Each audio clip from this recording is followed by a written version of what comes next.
Imagine walking into your school cafeteria, expecting a routine lunch break, only to discover that something is profoundly wrong, a secret that turns everyday food into a weapon of injustice. What if the meals you see every day were not just about nutrition, but a carefully constructed system designed to humiliate and marginalize? Picture a young student, determined yet overwhelmed by a cruel reality that many refuse to see. This isn't a scene from a dystopian novel or a far-fetched rumor, it's the hidden story behind the smiles and chatter of a typical American high school. In this school, one student's plate tells a story of neglect, a plate filled with wilted greens, soggy mashed potatoes, and a lifeless meat patty, while her classmates receive meals that look and taste fresh. How could such a blatant disparity exist in a place that claims to value every individual? As whispers and glances grow more frequent, a single courageous act is about to set off a chain reaction, shaking the very foundations of the institution. Could one brave voice really challenge a system that has thrived on silence and indifference for decades? Now, imagine the weight of that moment, the sting of discrimination so palpable that it forces a student to stand up, to question the status quo despite the fear of retribution. What does it take to muster the courage to confront an authority that's supposed to protect you? And more importantly, what happens when that act of defiance is caught on camera, spreading like wildfire through social media, and thrusting an ordinary student into the spotlight of a national debate? As the video circulates, sparking outrage and igniting discussions in living rooms and legislative halls alike, questions arise that challenge every assumption about fairness, power, and dignity. How can an institution, trusted by parents and upheld by traditions, allow such inequity to persist? And what will be the cost of exposing a truth so bitter and raw? In a world where every recorded moment can become a catalyst for change, could this one act of defiance be the spark that finally ends systemic injustice? Consider the ripple effect, a single video, a solitary act of bravery, evolving into a movement that unites students, teachers, custodial staff, and community members from all walks of life. This is not just a story of discrimination over a meal, it's a tale of resilience, of a community awakening to the harsh realities that have long been hidden behind closed doors. Will the administrators and the powers that be listen, or will they retreat into a cycle of denial and half-hearted promises? This is a story that forces us to ask, what does justice look like in a place we call home? Can one voice shatter the silence that has suffocated an entire generation, or is the struggle against systemic inequality far too deeply ingrained to overcome? Stay tuned, because the answers to these questions will not only challenge your perceptions, they will redefine what it means to stand up for what is right, even when the odds are overwhelmingly against you.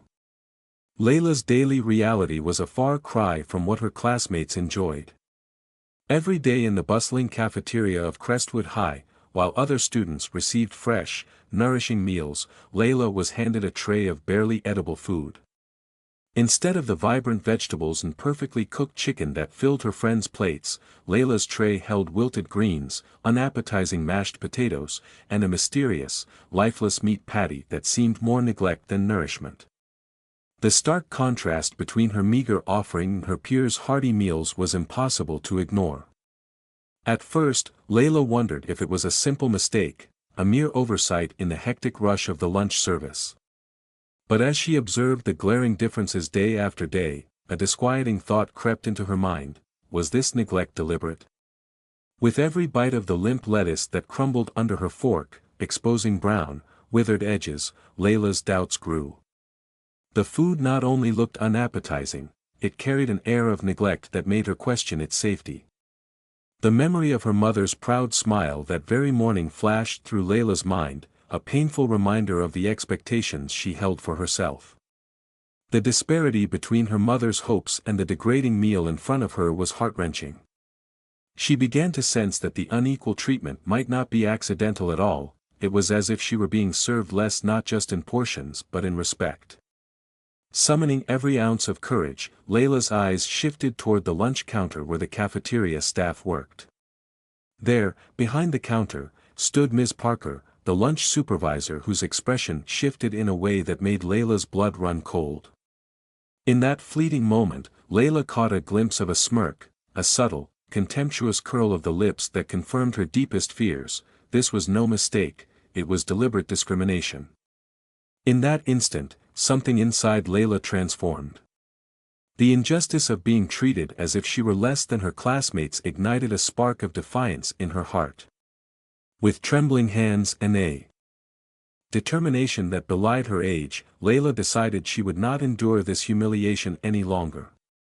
Gripping her tray tightly, she rose from her seat and began a slow, deliberate march toward the counter, each step an act of resistance against a system steeped in bias. Unbeknownst to Layla, her closest friend, Riley, had been silently watching from across the cafeteria. For weeks, Riley had noticed a disturbing pattern in the way Layla was treated during lunchtime, a pattern that now, in this defining moment, was about to be exposed. With her phone clutched tightly beneath the table, Riley's fingers trembled as she prepared to record the confrontation that was unfolding before her eyes. As Layla neared the counter, her gaze met the polished surface reflecting back a girl who now looked stronger, more determined than ever before. At that moment, every whispered doubt and every stolen glance of pity from her peers transformed into a powerful resolve to fight back. Riley, hidden in the crowd, pressed record. She captured every detail, the subtle shift in Ms. Parker's eyes as they narrowed with impatience, the brusque movements of the cafeteria worker as she served different portions to other students, and the unmistakable tone of disdain that laced every word when she addressed Layla. "Excuse me," Layla's voice trembled slightly as she gestured toward the tray in front of her. "I was wondering about these vegetables. They seem off." Her question, though soft, carried the weight of a long-held grievance. Before she could finish, Ms. Parker snapped back, her tone sharp and dismissive, "If you don't like it, don't eat it. Some people should be grateful for what they're given instead of always asking for more." The words fell heavy in the air, laden with an implication that Layla's very existence was unworthy of equal treatment. The cafeteria, once filled with the usual chatter and clatter, fell into a silence punctuated only by the sound of Riley's recording in the collective gasp of onlookers. Layla's face flushed with a mix of anger and humiliation. The injustice was no longer about a single meal, it was a reflection of a systemic failure that had allowed such discrimination to persist unchecked. The weight of every sneer and every dismissive remark pressed down on her as she slowly retreated from the counter, her tray now a symbol of the unequal treatment she had endured for far too long. Riley's phone continued to capture every moment. The recording not only documented the unequal portions and the expired food items but also the micro-expressions and tone shifts that told the story of an institutionalized disregard for Layla's well-being. In that moment, Riley realized the magnitude of what she had witnessed. This was not a one-time mishap but a systematic ritual of humiliation inflicted on a student who had long been marginalized. After a few moments that felt like an eternity, as Layla returned to her seat with her head bowed and tears threatening to spill, Riley finally stopped recording. In the quiet aftermath, the evidence of the discrimination lay undeniable on her phone, a damning chronicle that could no longer be hidden or ignored. That afternoon, as Layla sat picking at her meager food with a heavy heart, the atmosphere in the cafeteria shifted imperceptibly.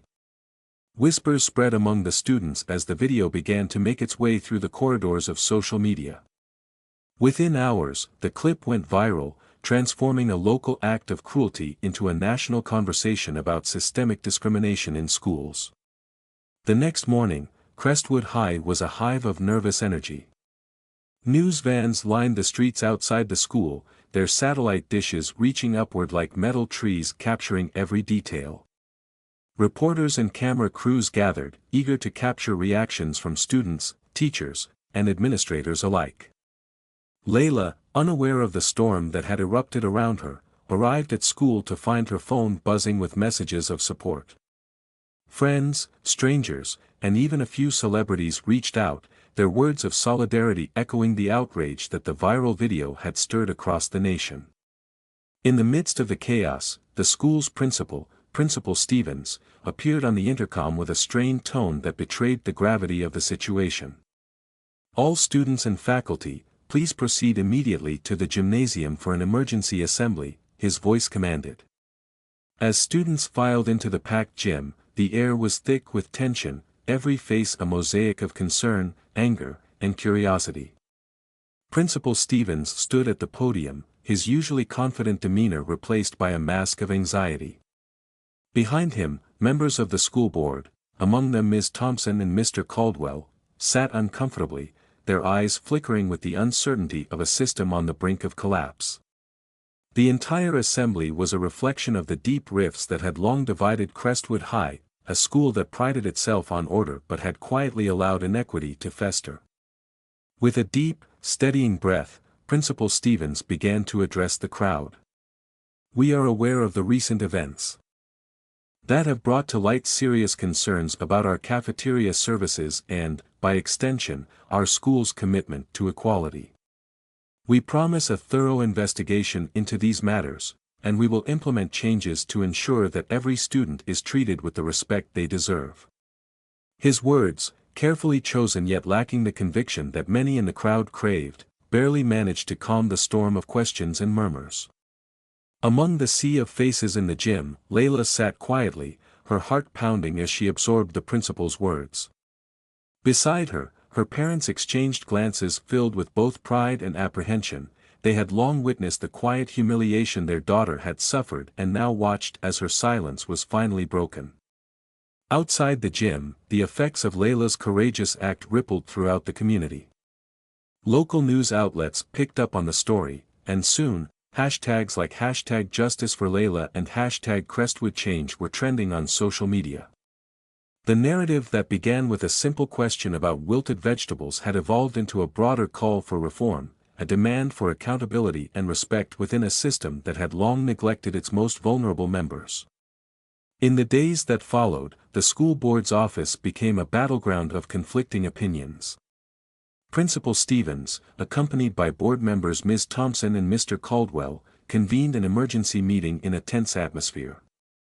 The discussions were fraught with the weight of history and the pressure of public scrutiny. Ms. Thompson argued passionately for an immediate public apology and swift policy changes, while Mr. Caldwell cautioned that any hasty decisions could further damage the school's reputation and open the institution to legal repercussions. Hours passed as the board members debated the best course of action. The tension was palpable, and every word seemed to carry the potential to either soothe or inflame the volatile situation. Finally, a statement was drafted, one that promised a comprehensive investigation, reaffirmed the school's commitment to equality, and outlined immediate measures to address the discrimination. Yet, as Principal Stevens prepared to deliver this statement to a waiting, anxious crowd, he couldn't help but wonder, would these words truly mend decades of neglect, or were they merely a temporary salve over a festering wound? That afternoon, while the administration wrestled with the implications of the viral video, Layla found herself summoned to the principal's office. Seated across from Principal Stevens, with her parents at her side, Layla began to recount the daily indignities she had endured. Her voice, initially tentative, gained strength as she described the limp vegetables, the expired milk, and the cruel smirks that accompanied each dismal serving. With each detail, the color drained from Principal Stevens's face. He asked pointed questions, seeking clarification on the specifics, dates, times, and details that painted a picture of a systematic failure to treat a student with the respect she deserved. As Layla's testimony grew bolder, a plan began to form in her mind. No longer content to suffer in silence, she transitioned from recounting past wrongs to outlining her vision for the future. "This cannot happen to anyone else," she declared, her eyes locking with Principal Stevens's.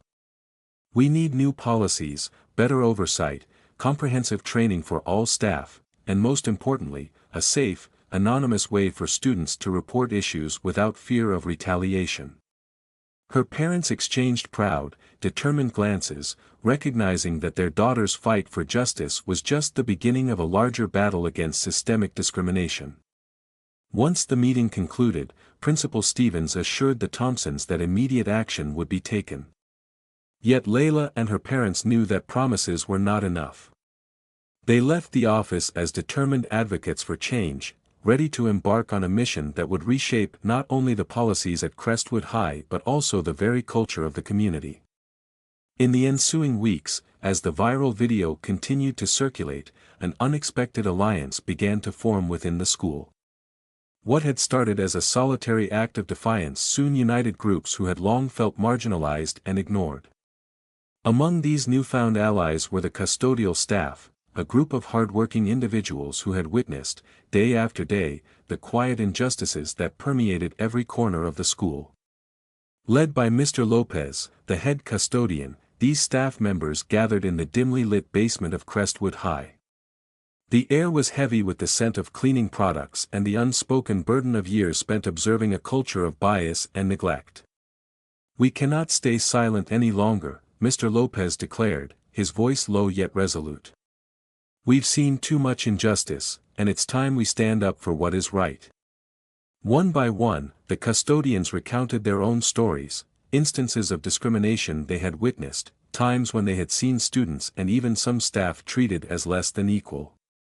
The meeting grew into a rallying cry for change. Inspired by their courage, students began to forge unexpected alliances with the custodial staff. In an abandoned gymnasium after school hours, a secret meeting was held where both groups laid out a comprehensive list of demands. Their proposals were clear: mandatory sensitivity training for all employees, an anonymous reporting system for discrimination incidents, and regular town hall meetings to address ongoing concerns. The collective energy in that musty room was electric, a shared sense of purpose bridging the gap between students and staff and challenging the long-standing hierarchies of power. As word of this alliance spread, even teachers and parents who had long harbored concerns began to speak out. Classroom discussions, once stifled by fear and indifference, erupted into passionate debates about fairness and accountability. In history classes, where debates had once devolved into shouting matches, teachers like Mr. Greenwood began insisting that all voices be heard. "We must learn to discuss these issues with respect," he bellowed, his usually jovial face now stern and resolute, "or we will not discuss them at all." Amidst the turmoil, small acts of kindness began to emerge like beacons of hope. A shy smile from a sophomore as he passed Layla in the hallway, an anonymous note of encouragement pinned to her locker, and even a heartfelt invitation to join a sports team during class, all these gestures stood in stark contrast to the prevailing climate of tension. They were reminders that, despite the deep divisions, there was still a community willing to rally around the call for justice. By the time the final bell rang on that tumultuous day, Crestwood High was unrecognizable. Hallways that had once been battlegrounds of quiet humiliation were now corridors of change, where old friendships were tested and new alliances formed. Layla, carrying the weight of countless gazes, some filled with admiration, others with suspicion, stepped toward her locker. She couldn't help but wonder what the next day would bring in this uncertain landscape. One thing, however, was certain: the fight for equality at Crestwood High was far from over. Elsewhere in the school, another drama was unfolding. Ms. Parker, once the authoritative face behind the cafeteria counter, now sat in a cramped, windowless office in the administrative wing. Her confident facade had crumbled under the weight of mounting evidence and public outcry. Mr. Dawson, the human resources representative, regarded her with an impassive stare as he prepared to deliver news that would end her long career at the school. "Ms. Parker," he began, his voice steady and professional, "we have reviewed the video evidence and the numerous complaints regarding your actions. Can you explain yourself?" Ms. Parker's usual sharp tongue failed her as she stuttered, I was just doing my job." Her voice, hollow and devoid of conviction, did little to justify the clear disparities in portion sizes, the serving of expired food, and the scathing comments she had directed at Layla. Mr. Dawson methodically listed the incidents, each one a nail in the coffin of her career. Finally, his tone turned final: "Given the severity and duration of these infractions, we have no choice but to terminate your employment, effective immediately." The words struck her like a blow, shattering the world she had built over more than 2 decades. As 2 security officers escorted her down the hall, whispers and pointed fingers followed her every step. The cafeteria, once her domain, now stood as a silent monument to her downfall, a stark reminder that injustice, when exposed, could not be hidden. As Ms. Parker was led away, the social fabric of Crestwood High continued to unravel. In the wake of the scandal, the hallways buzzed with tension, a palpable shift from the carefree atmosphere of the past. Near the science wing, a heated debate erupted between groups of students. "It's about time someone exposed the truth," shouted a girl with vibrant red hair, while a boy in a varsity jacket retorted, "You're blowing this out of proportion." Their argument was quickly silenced by Ms. Hernandez, the chemistry teacher, who ushered the quarreling students into her classroom before the conflict could escalate further. Even as the school struggled to come to terms with the fallout, a small yet significant transformation was underway. Layla found herself at the center of a growing circle of supporters. Whereas once she had been isolated, now students from different backgrounds began to mingle more freely, united by a shared desire for fairness. Meanwhile, Riley, who had borne the heavy burden of recording the incident, sat quietly at the edge of the room. The courage it took to capture that moment had exacted its toll, but she remained steadfast, knowing that the evidence in her hands had already set wheels in motion that would change Crestwood High forever. Outside, the effects of the scandal rippled through the community. Local civil rights organizations reached out, offering support and resources. Parents, once dismissive of their children's complaints, now demanded answers and accountability. A town hall meeting was organized, and as dusk settled, residents packed an auditorium, their faces etched with concern and determination. Speaker after speaker took the stage, recounting personal experiences of discrimination and calling for systemic change. Layla sat in the front row, absorbing every word and realizing that her struggle was not an isolated incident, but part of a much larger pattern of injustice that had long plagued the community. When midnight finally approached and the town hall meeting drew to a close, the air was charged with a new sense of possibility. A grassroots movement had been ignited, one that would not be extinguished by mere apologies or temporary fixes. In the days that followed, visible signs of change appeared around town. Yard signs proclaiming, "Stand with Layla," and "Equality for All," began to surface, and local businesses pledged to support efforts to end discrimination. The school board, under intense public pressure, announced a series of emergency meetings to overhaul existing policies, leaving many to wonder whether the deep-rooted issues could finally be addressed or if this would be yet another fleeting moment of online outrage. In the midst of this transformation, an unexpected coalition emerged. The custodial staff, long relegated to the background, stepped forward to share their insider knowledge of the school's workings. Led by Mr. Lopez, these dedicated workers revealed stories of systemic bias that had been overlooked for years. Their testimonies, combined with the impassioned pleas of the students, forced the school administration to confront uncomfortable truths. In a secret meeting held in the old gymnasium after hours, students and custodians alike drafted a comprehensive list of demands: mandatory sensitivity training for all employees, an anonymous reporting system for bias incidents, and regular town hall meetings to address the community's concerns. The administration was taken aback by this united front. Principal Stevens, his face pale with the realization of just how deep the problems ran, had no choice but to act. The alliance between students and custodial staff sent shockwaves through the established order, and soon, teachers and even some parents began to speak out. The momentum for change was undeniable, and every voice added to the growing chorus demanding accountability and reform.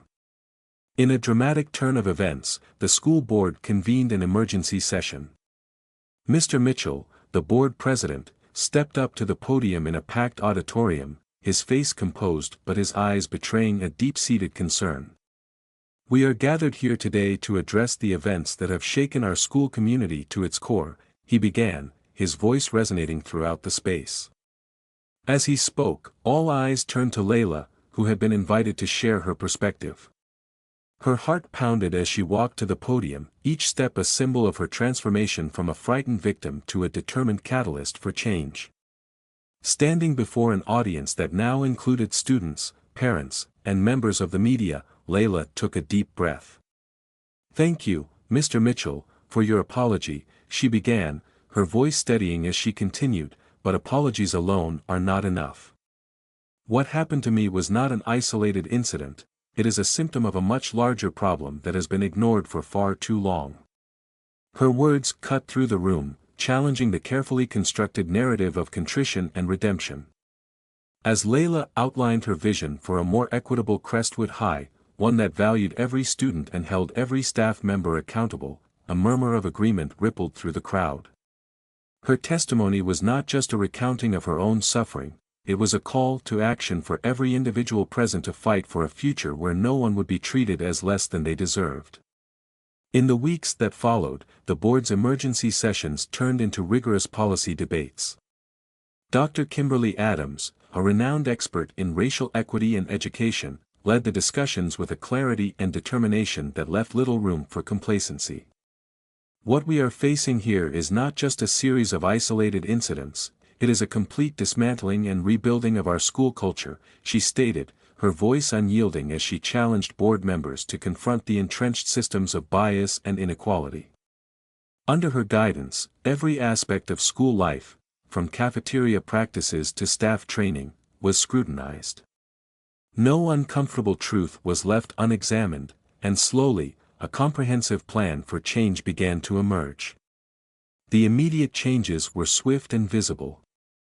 New posters promoting inclusivity were hung in every hallway, the cafeteria menu was overhauled to ensure the quality and fairness of every meal, and an anonymous reporting system was implemented to allow students to voice concerns without fear of retaliation.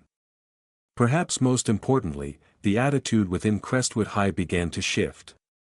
There was a palpable new awareness, a sense that every student's voice mattered.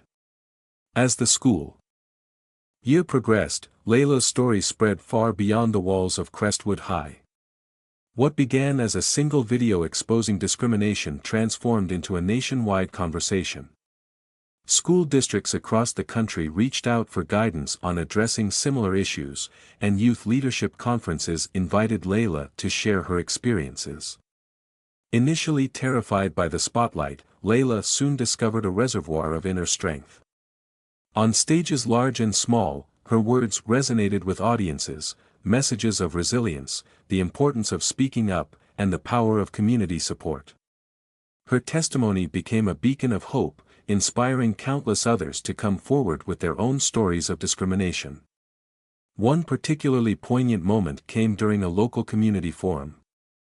Layla, now a confident and articulate young advocate, addressed a room filled with students, parents, and local officials.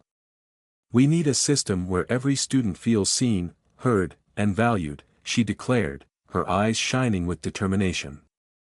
That evening, as the forum adjourned, the buzz of discussion was unmistakable. People formed impromptu discussion groups, exchanged ideas, and began to organize for more concrete action. What had started as a carefully controlled public relations effort had metamorphosed into a grassroots movement for real, lasting change.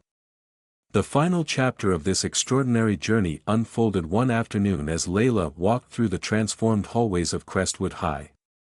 The once hostile corridors now echoed with the voices of students from every background, a living testament to the power of one voice to spark a movement. At her locker, Layla paused and surveyed the scene, students laughing together, teachers engaging in open dialogue, and even the custodial staff moving with a renewed sense of pride and purpose. The legacy of her fight was clear. The changes were not merely cosmetic, they were the tangible results of a community united against injustice. Yet even as the atmosphere at Crestwood High brightened with hope, the reverberations of the struggle extended into the broader community. Layla's viral video and the ensuing movement forced local politicians to take notice. Bills were drafted to address discrimination in schools and ensure equal treatment for every student, regardless of their background. Layla found herself participating in committee meetings, offering her insights on what needed to change. Her voice, once silenced by fear, now carried the weight of genuine authority and compassion. In a heartwarming twist, the story of Crestwood High inspired two other powerful narratives. One followed Jalen, a determined teenager with cerebral palsy, whose mother uncovered a shocking pattern of bullying by a school coach. His brave stand led to a nationwide overhaul of accessibility policies. Another story centered on Chris, a young boy who had been locked in a closet by a teacher for daring to record abusive behavior, a revelation that rocked the education system to its core. Each of these stories, though different in their details, echoed the same message: when injustice is exposed, change is not only possible, it is inevitable. As the final days of the school year approached, Crestwood High had become a microcosm of what a united community could achieve. The collaboration between students, staff, custodians, and even previously silent teachers had transformed a troubled institution into a beacon of hope and progress. The old guard of indifference had been swept away by a wave of new accountability, and every corner of the school now bore witness to the promise of a more equitable future. Standing at the entrance of the school one cool afternoon, Layla took a deep breath as she gazed out over the bustling courtyard. The changes were undeniable, yet she knew that the fight for justice was ongoing. The ripples of her actions had spread far and wide, touching lives in ways she had never imagined possible. With every step she took, Layla carried with her not only the scars of past injustice but also the hope of a future where every student was treated with the dignity they deserved. Before we close, let me leave you with this final thought: change begins with one brave act, one question asked in the face of overwhelming odds. Layla's story is a reminder that each of us has the power to challenge injustice and reshape our communities for the better. If you found Layla's journey as inspiring and eye-opening as we did, hit that subscribe button, leave your thoughts in the comments below, and share this video with someone who believes in standing up for what's right. Your voice matters. Let's keep the conversation going and work together for a more just and inclusive future.